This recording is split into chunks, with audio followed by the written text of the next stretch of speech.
Saudações!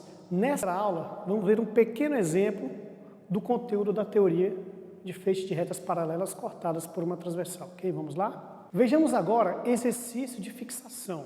O que são exercícios de fixação?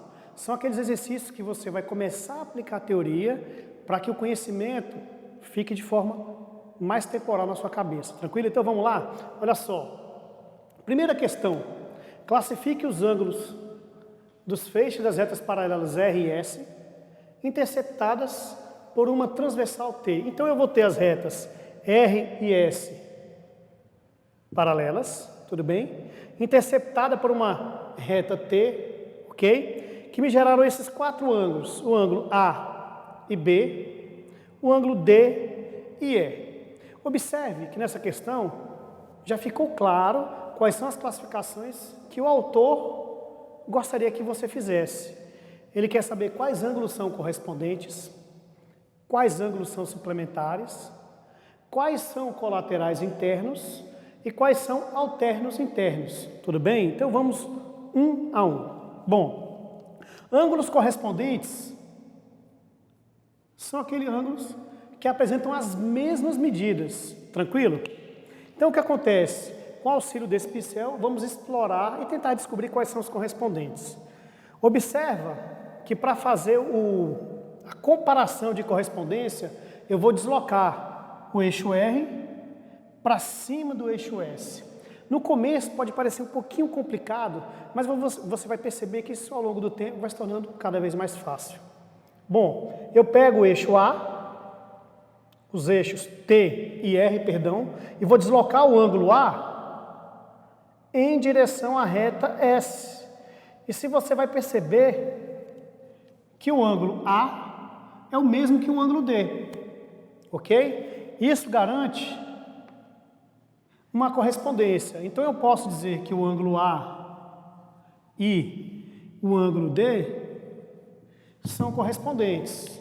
Logo, apresentam a mesma medida. São somente esses dois? Vamos ver. Vamos pegar os ângulos suplementares. Vocês vão ver que interessante. Ângulos suplementares são aqueles ângulos que formam uma reta entre si. Ou, quando eu somo esses ângulos, eu tenho exatamente 180 graus. Se eu ignorar essa reta de baixo, eu vou perceber que o meu eixo T, com o ângulo A e o ângulo B, eles formaram uma reta, essa reta. Concorda comigo que toda reta tem 180 graus? Logo, o ângulo A e B são suplementares. Então, ângulo A e B. Será que tem mais ângulo suplementar? Vamos analisar. Da mesma forma que eu ignorei essa parte de baixo do desenho, eu vou fazer esse mesmo exercício na parte de cima, como se não existisse e que a reta fosse só até aqui. Percebam que a reta S foi formada por dois ângulos, o ângulo D e o ângulo E, o que garante que eles sejam suplementares. Então aqui eu tenho o ângulo D e o ângulo E. Você deve estar se perguntando, por que ele classificou correspondente e foi fazer suplementares? Ele não se perguntou se há mais algum ângulo correspondente. Bom, nos nossos exemplos que foram dados, eu encontrei A e D, mas eu não pensei na correspondência dos ângulos alternos internos, ok? Porém, eles são correspondentes, uma vez que esses ângulos são suplementares, ok? Então, o ângulo B e o ângulo E também são correspondentes, B e E. Tranquilo até aqui? Sigamos. A próxima classificação que foi pedida são os colaterais internos. Eu vou me lembrar que co quer dizer mesmo e lateral de lado. Então são ângulos que estão de um mesmo lado na parte de dentro. Vamos ver se tem. Observa que o que vai definir lateralidade é a reta transversal. Ok? Então, a lateralidade esquerda e direita. E o conceito de interno são os ângulos que estão entre as retas paralelas. Então, o que está dentro e de forma colateral é o ângulo B e o ângulo D.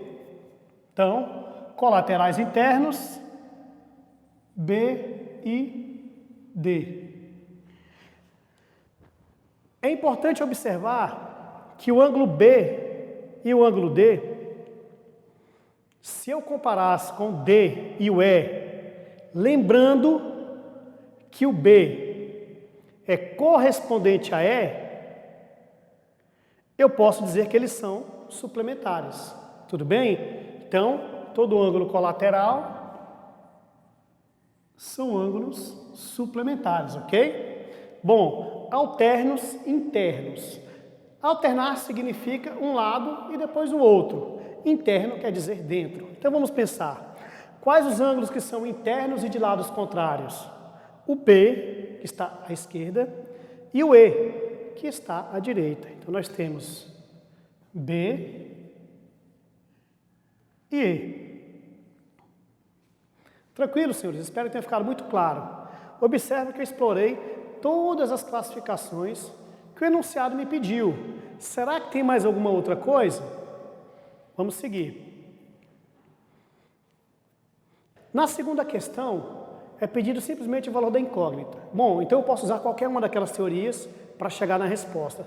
Logo de cara, eu vejo que ele me deu um ângulo, chamou de x, e me deu um segundo ângulo e chamou de 50. Então, aqui eu não preciso calcular nada, está dado. Bom, primeira relação que eu vou perceber, que se eu deslocasse esse ângulo para cá, eles seriam correspondentes, não é isso? E aqui já me dá um novo conceito. Esse ângulo x, se eu juntar ele com esse ângulo 50, eu tenho uma reta. E lembrando que toda reta tem 180 graus. Ou seja, eu posso garantir que esses ângulos são suplementares. Aqui termina o conteúdo desse momento.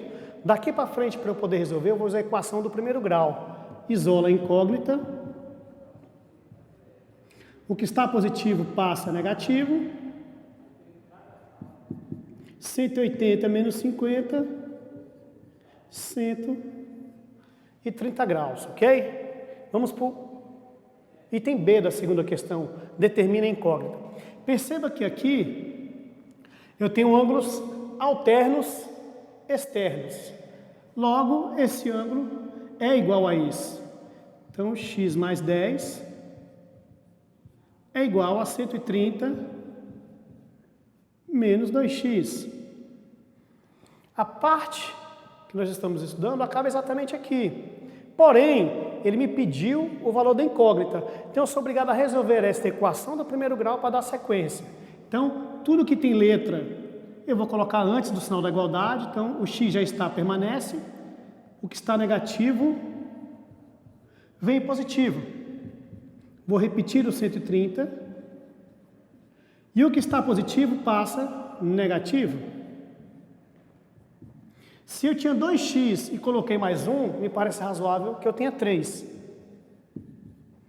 Se eu tinha 120 e retirei 10, me soa razoável que eu tenha 120 graus. Agora perceba, o número que ele quer, se multiplicar por 3, dá 120. É uma forma de enxergar, mas eu posso fazer de forma mais rápida. 120 dividido por 3 é o que eu procuro. Então, 120 dividido por 3 é o que eu procuro. Todo mundo sabe que 120 dividido por 3 são 40. Obrigado.